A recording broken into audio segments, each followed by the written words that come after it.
अच्छा, जो बीजेपी में फिलहाल जो अलग अलग पदों पर जो जाट नेता हैं, उनसे भी अक्सर गांव देहात के लोग ये कहते हैं कुछ बोल क्यों नहीं रहे। नहीं, क्यों बोल रहे हैं? वो पैसे कमा रहे हैं। तो भाई इस वक्त बेटा तबादले में पैसा मिलता है।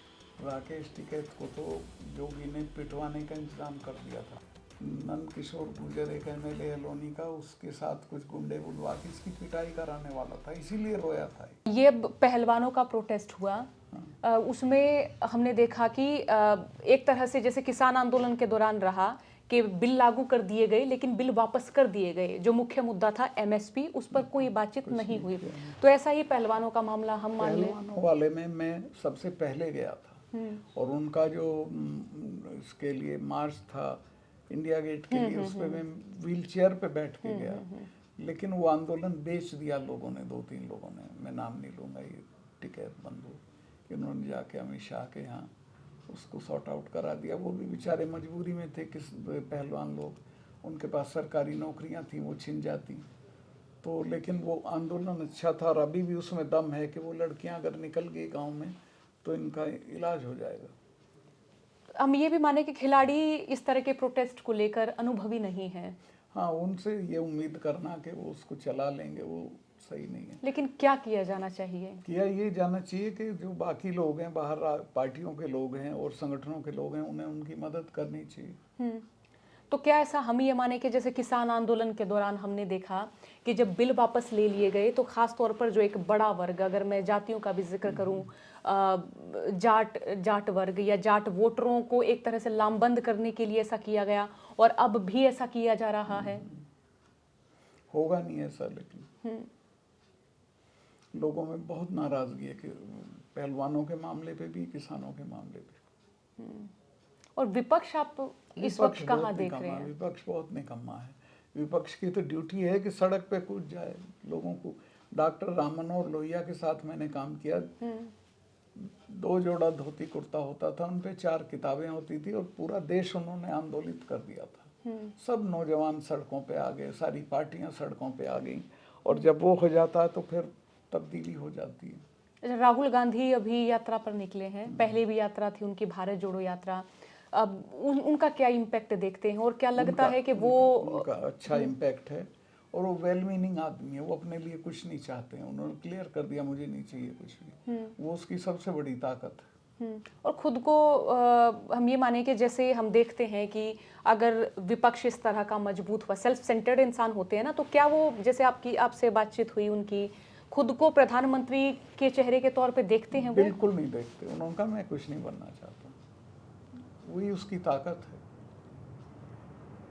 कार्यकर्ता तो बोलते हैं लेकिन कि हम कार्यकर्ता तो देखो गुलामी करते हैं, वो तो ऐसे ही खुश करने को ना। वो तो नीतीश के कार्यकर्ता भी बोलते हैं।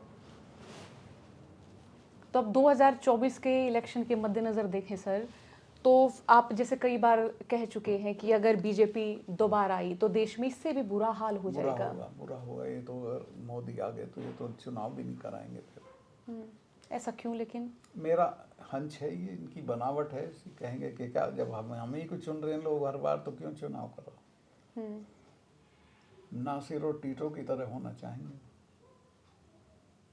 और जो विपक्षी होंगे वो विपक्षी साले कुछ नहीं है, बेकार जेल में होंगे या तो हमारे जैसे, तो और बाकी सब खुशामद दरामद करने लगे। अच्छा, अब यहाँ इस तरह के घर में है, एक कमरा है, कोई सिक्योरिटी नहीं है।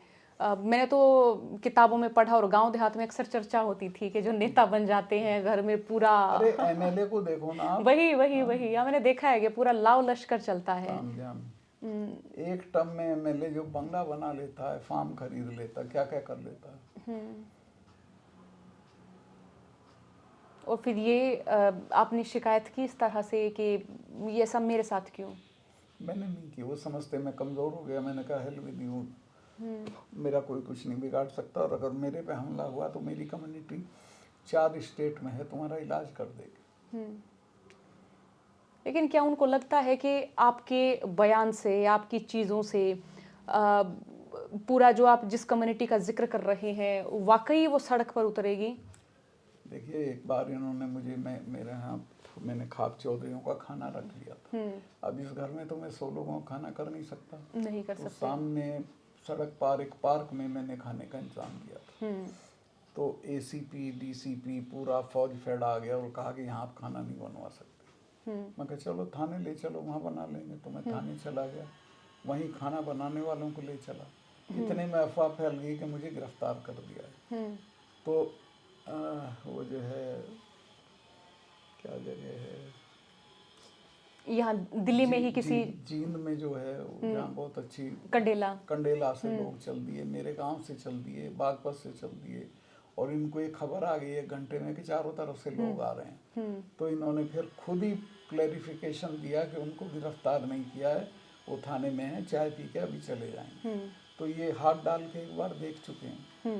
अच्छा, जो बीजेपी में फिलहाल जो अलग अलग पदों पर जो जाट नेता हैं, उनसे भी अक्सर गांव देहात के लोग ये कहते हैं कुछ बोल क्यों नहीं रहे? क्यों बोल रहे हैं? वो पैसे कमा रहे हैं। बताओ भाई, इस वक्त बेटा तबादले में पैसा मिलता है, तो अपने काम करा रहे हैं, सरकार में पैसे ले रहे हैं, उसको समझते हैं वही जीवन है।